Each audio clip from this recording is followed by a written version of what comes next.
क्या हुआ आपके साथ अभी? बिस्मिल्लाहिर्रहमानिर्रहीम। भाईजान, आज का जो हमारा ये पाकिस्तान मिली लेबर फेडरेशन, उसमें गीगा भी शामिल है। हमने 21 से लेकर अब तक पैगाम यूनियन की एक अक्सरियत थी, जिसमें लेबर फेडरेशन ने एक स्ट्रेंथ शो की। और आप इनकी रिकॉर्डिंग निकाल के देख लें, आप जितने हमारे धरने हैं उसमें रिकॉर्डिंग निकाल के देख लें। अल्लाह के फजल से सबसे ज्यादा अक्सरियत वापडा पैगाम यूनियन और पाकिस्तान। आज हमें डिग्रेड किया जा रहा है। यहाँ आज 17 यूनियन हमारे फेडरेशन में है। वापडा पैगाम यूनियन का पूरे पाकिस्तान में सेटअप है। आज उस यूनियन को अंदर उन नुमाइंदों को लेके गए जिनके पास 10-10 बंदे हैं और उनका सेटअप सिर्फ इस्लामाबाद तक महदूद है। क्या ये ज्यादती नहीं है? मुज़ाकराती कमेटी है आपकी? हाँ, हम मुज़ाकरात कमेटी का हमें भी हिस्सा बनाना चाहिए। हमें कहते हैं जी हमने नाम भेज दिए। भाईजान, हम जब स्टेक होल्डर हैं, जब हम वापडा से हैं, जब आप रिकॉर्डिंग निकालें 21 से लेकर अब तक रिकॉर्डिंग निकालें, अल्लाह के फजल से समंदर की तरह ठाठे मारता पैगाम यूनियन का क्राउड है। हमारे झंडे हमारे बंदे ही नजर आएंगे आपको। आज हमें डिग्रेड किया जा रहा है। पैगाम यूनियन जिंदाबाद, पैगाम यूनियन जिंदाबाद, मिली लेबर फेडरेशन जिंदाबाद। उन लोगों को 10-10 बंदे हैं, ये हमारे साथ ज्यादती है। हम इस मौकफ को डिग्रेड हमें किया जा रहा है जानबूझ के। भाईजान, अगर यही सूरत हाल है, इनका नुकसान आप लोगों का अपना नहीं होगा? भाईजान, नुकसान होगा, लेकिन हम चाहते हैं, हम स्टेक होल्डर हैं, हमारी ट्रेड यूनियन जा सकता है तो पैगाम यूनियन का उससे पहले हक है। ये बताइएगा, अगर मुज़ाकरात कामयाब हो जाते हैं तो मानेंगे उसको? भाईजान, मानेंगे, हम इसका हिस्सा हैं, लेकिन जो बाजवा साहब ने ज्यादती की इसको हम कंडेम करते हैं। ये हमारा इसके साथ इhtजाज है। रहमान बाजवा को इसके साथ सोचना पड़ेगा। इनका जो भी लाएअमल तय करेंगे उसमें अगर पैगाम यूनियन की नुमाइंदगी अंदर नहीं होगी तो हम इस इhtजाज का हिस्सा नहीं बनेंगे। मैं ये जिस आशिफ खान पे इल्जाम लगा क्या नाम है और किस में? Asif Satti, chairman youth wing labour unity of IS को। जैसे हमारे भाई ने हमने आपकी बात में बात की, आपने हमने बात नहीं किया, आप बात नहीं कर सकते। जिस तरह हमने बात की है मिली लेबर फेडरेशन से, एक तो ये मेरे भाई 1 बजे यहाँ पे पिंडाल में आए हैं, जबकि ये जो कमेटी है ये पहले से तयशुदा थी कि ये बंदों ने जाना है। इन बंदों ने किसी ने उनको नहीं, जी इसको वापडा अलग अलग है, क्योंकि कंपनीज जो है ना कंपनीज वाइज है सिस्टम पाकिस्तान पूरे में, तमाम डिस्कोस बनी हुई हैं, सबको मालूम है। अभी इसमें पाकिस्तान के लेवल के ऊपर तो बात ही नहीं है। यहाँ पे पैगाम यूनियन या हाइड्रो यूनियन तो वैसे भी खत्म है। यहाँ पे किस जगह पे नाम पे एस्को में तो नाम ही नहीं है किसी जगह पे। आपके हुए तो मुज़ाकराती कमेटी ये बनी? जी, पहले मुज़ाकराती कमेटी 1 हफ्ता पहले से बनी हुई है। ये तो कह रहे हैं 1 हफ्ता अभी बनी है, 1 हफ्ता पहले से बनी हुई है। ये जो हमारी प्रेस कॉन्फ्रेंस हुई थी उसमें सब जी आशिफ खान साहब नुमाइंदगी कर रहे हैं उसमें। इनको दावत ही है, उधर नहीं आए। जब उधर नहीं आए तो फिर इसमें एन टाइम पे आके तो ये इनका सवाल बनता ही नहीं है। ठीक है, तो वो मीटिंग हुई है।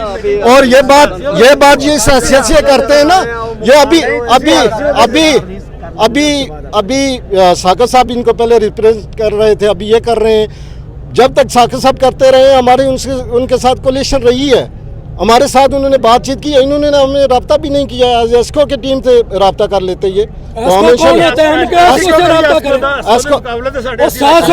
हमने पंजाब 2 सूबों की मीटिंग लाहौर में पैगाम यूनियन की करवाई है या जिसकी भी करवाई है, आप हम उसकी नहीं मानते। हम एस्को की बात करने आए, और हम बात उसी की करेंगे। मैं चेयरमैन हूँ एस्को का, लेबर यूनिटी ऑफ ISCO का चेयरमैन हूँ। मैं उस बिहार पे अपने आशा खान का नाम लिया, मैं उस बिहार पे बात कर रहा हूँ और उस बिहार पे मैं ये बात कर रहा हूँ कि आपने गलत की है, आपने गलत किया, आपने आशिक साहब का नाम क्यों नहीं लिया है? हमारा सवाल ये, अगर आशिक जा सकता है तो प्रधान क्यों नहीं जा सकता? मैं सब डिवीजन का नहीं, मैं youth wing labour unity of ISCO का चेयरमैन हूँ। आप आसिफ सत्ती बात हो जाएगी, कोई अभी तो फिलहाल चेयरमैन यूनियन बैठ के बात हो जाएगी। इस तरह बात नहीं है। पहले आप मुतफिक हो जाए मुतालबात पे, फिर अंदर जाना चाहिए। जी मुतालबात पहले आपके एक होने चाहिए, फिर अंदर बात। जी में फर्क नहीं है सिर्फ इनको अंदर,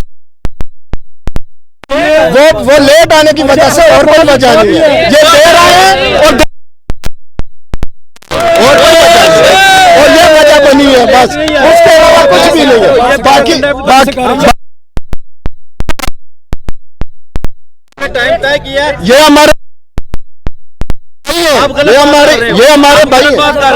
नहीं आए, ये हमारे भाई हैं और हम इनके साथ हैं, ये हमारे साथ हैं। लेकिन आप गलत मैं गलत बात नहीं कह रहा।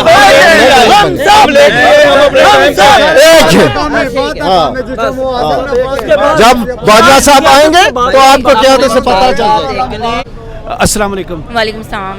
क्या किस महकमे से आप और क्या मुतालबात लेकर आए? हम लोग रेलवे डिपार्टमेंट से हैं, रेलवे डिवीजन रावलपिंडी से हैं। हम लोग यहाँ यही सबसे पहला मुतालबा है कि TLA PM पैकेज और कॉन्ट्रैक्ट मुलाजमिन को कंफर्म किया जाए, जिनको 16, 17 साल हो गए हैं और वो कहीं और अप्लाई कर नहीं सकते बिकॉज कि वो ओवर एज हो गए हैं। जब भी कहीं अप्लाई करें वो कहते हैं ओवर एज हो गए। तो आप खुद सोचिए, आजकल के दौर में, आजकल के महंगाई दौर में 25,000 उनकी सैलरीज हैं जो कि बढ़ाई गई थी, लेकिन उनको अभी तक कोई बेनिफिट नहीं है। कोई हॉस्पिटलाइज्ड कोई किसी को करवाना चाहे तो वो कहते हैं कि आपका जी कार्ड नहीं है, आपका ये नहीं है, आप कंफर्म नहीं है। तो हम लोग प्राइवेट किस तरह हम लोग इलाज करवाएं अपने पेरेंट्स का? तो बस हम लोगों का सबसे पहले यही हमारा मुतालबा है कि इनको कंफर्म किया जाए। को बैक बेनिफिट होते हैं लोगों के, लेकिन हम जो कुछ के एम्प्लॉयज़ का ये है कि हमें बैक बेनिफिट नहीं चाहिए, हमें सिर्फ कंफर्म किया जाए कि हमारी आने वाली ज़िंदगी को हम आसानी से गुजार सकें और हमें बेनिफिट्स मिल सकें। जी, मुस्तकिल किया जाए। Thank you so much. इस तरह में ज़िंदगी गुजारना कितनी मुश्किल है? देखिए, PM पैकेज के जितने भी एम्प्लॉइज़ हैं ना, एक तो इनकी सैलरी बहुत कम है, दूसरा हमें हर वक्त टेंशन रहती है कि हम रेगुलर नहीं हो रहे। हम लोग जो नॉर्मल एम्प्लॉइज़ हैं, मुतालबा मुस्तकिल जा जी, हम लोग ये कहते हैं कि हमें रेगुलर किया जाए, जैसे बाकी एम्प्लॉइज़ को किया गया था 2013 से 15 में, हमें भी वैसे ही रेगुलर किया जाए, क्योंकि 2013 से पहले वाले लोग भी खड़े हुए हैं, अभी उनको रेगुलर नहीं किया, और 2015 के बाद वाले भी लोग हैं उसी तरह। अभी जो टाइम स्केल वाला इशू बना था, जो रेगुलर एम्प्लॉइज़ हैं उनको इसका बेनिफिट दिया गया है, ठीक है। हम ये नहीं कहते उनको ना दिया जाए, हम ये चाहते हैं उनको भी मिले बेनिफिट, लेकिन हमें क्यों नहीं दिया गया? मतलब जब हम काम भी कर रहे हैं, हम लोग इतनी टेंशनों में यहाँ पे आते हैं, हम अपने वालिद या हस्बैंड की जगह पे यहाँ पे अपॉइंट होते हैं, ठीक है। उसके बाद जो है ना, हमें वही वाले बेनिफिट्स क्यों नहीं मिलते हैं जो एक रेगुलर एम्प्लॉय को मिलते हैं? इनवैलिडेशन और वैलिडेशन, दो कैटेगरीज में PM पैकेज को क्यों डिवाइड किया गया है? ठीक है, दोनों ही अपने वालिद की जगह पे बच्चा आ रहा है, ठीक है। तो कितनी पूरी उम्मीद है इस हुकूमत से? इंशाल्लाह हमारे हक में बेहतरी होगी। हम लोग अपने घरों से निकले हैं, हमारे सरों पे दस्ते शफकत ज़रूर रखा जाएगा, हमें पूरी उम्मीद है। क्या बुनियादी मुतालबा लेकर आप आई हैं और कहाँ से आप तशरीफ? जी, मैं रेलवे से हूँ। हम सारे रेलवे के एम्प्लॉय जितने भी खड़े हैं और रेलवेज़ के इश्यूज़ पे बात कर रहे हैं। इनका 1 पॉइंट जो एजेंडा है वो है इस पे कंफर्मेशन का। ठीक है, कंफर्मेशन कब से आप जॉब पर हैं? मैं तो 16 साल हो गए मैं हूँ परमानेंट, लेकिन हमारे साथ भी वही हालात होते हैं जो इनके साथ है। परमानेंट मुलाजमत जो करते हैं उनको भी ड्यूज़ नहीं मिलते। अभी कुछ अरसे पहले लाहौर में एक हमारा बंदा रॉबन, वो बहुत ही मतलब सेंट्री वर्करों में था, और आप यकीन करें मुझे दुख लगा, उसको ड्यूज़ नहीं मिले हैं और वो तड़पता रहा, उसने ऊपर से छलांग लगा के खुदकुशी कर ली है। और उसके अलावा पेंशन्स नहीं वक्त पे मिलती हैं, तनख्वाहों का भी इशू है। सिर्फ परमानेंट वाले मुलाजमों का मसला नहीं है, सॉरी मुस्तकवी दोनों को, मतलब एक बेसिकली वजह सिस्टम की है। अगर आप सिस्टम एक रखें ना तो ये कभी भी ना हो, इस तरह का मतलब हालात पैदा ना हो। और दूसरा सबसे बड़ी बात है कि रेलवे एक रीढ़ की हड्डी की तरह है, उसको जब बजट पेश किया जाता है तो उसको कुछ यतीमों वाला सलूक किया जाता है। बाकी मिनिस्ट्रीज़ वगैरह को बहुत ज़्यादा, मैं कोई वो भी हमारे बहन भाई, मैं मुखालफत नहीं कर रही हूँ, ये पहले मैं पॉइंट नोटेड कर देती हूँ, क्योंकि उनको देखें अब यहाँ पे 20% भी मिलता है। एक MA पास है, वो काम उससे 4 सीटों का लिया जाता है, लेकिन उसको तनख्वाह। तो अब इरादा आपका क्या है, यहाँ पर धरना देने का? जी, हम लोग तो जब तक मुतालबात पूरे नहीं होंगे डेफिनेटली हकूक़ के लिए बाहर निकले हैं, हम इनका साथ दे रहे हैं। तो ये भी हमारे भाई हैं, इनके छोटे बच्चे हैं, इनके 20-20, 30-30 हज़ार में आप महंगाई की देखें कितनी ज़्यादा है। और मैं खुद इस्लामाबाद से पिंडी ड्यूटी के लिए जाती हूँ, मेरी तो यहाँ ट्रांसफ़र यहाँ से वहाँ से नहीं हो सकती मसला है, लेकिन मेन मसला हम इनके लिए आए हुए हैं कि इनके मुतालबात पूरे करें। और दूसरा ये है कि हुकूमत से हमारी ये दरख्वास्त है कि जो भी पिछली भी हुकूमतें आती हैं तो वो रेलवे का यही कहते हैं सेल्फ मेड पे देखें, ये एक फलाई इदारा है, टिकट भी सबसे लो होते हैं, ठीक है। फिर ट्रेन जो चलाई जाती है वो सस्ती सवारी कहा जाता है दुनिया में। जी बिल्कुल, ये आप बेहतर तरीके से जानते हो, और मैं भी अगर कुछ नाक़िस इल्म रखती हूँ तो मैं आपको ये बता सकती हूँ कि ये जितनी खिदमत रेलवे कर रहे हैं ना, देखें लाहौर से उधर तक कितना कम टिकट रखा है। और रेल की ये बड़ी खुसूसियत है कि जब ट्रेन चली जाती है फिर भी हमारा इदारा उनको वापस करता है पैसे। क्या वजह है ये अपने पैरों तक आज तक जब से पाकिस्तान बना खड़ा नहीं हो सका? ये देखें जी बिल्कुल है, क्योंकि सबसे बड़ी बात है इसको सब्सिडीज नहीं दी जाती, सब्सिडीज जैसे और इदारों को मिलती है।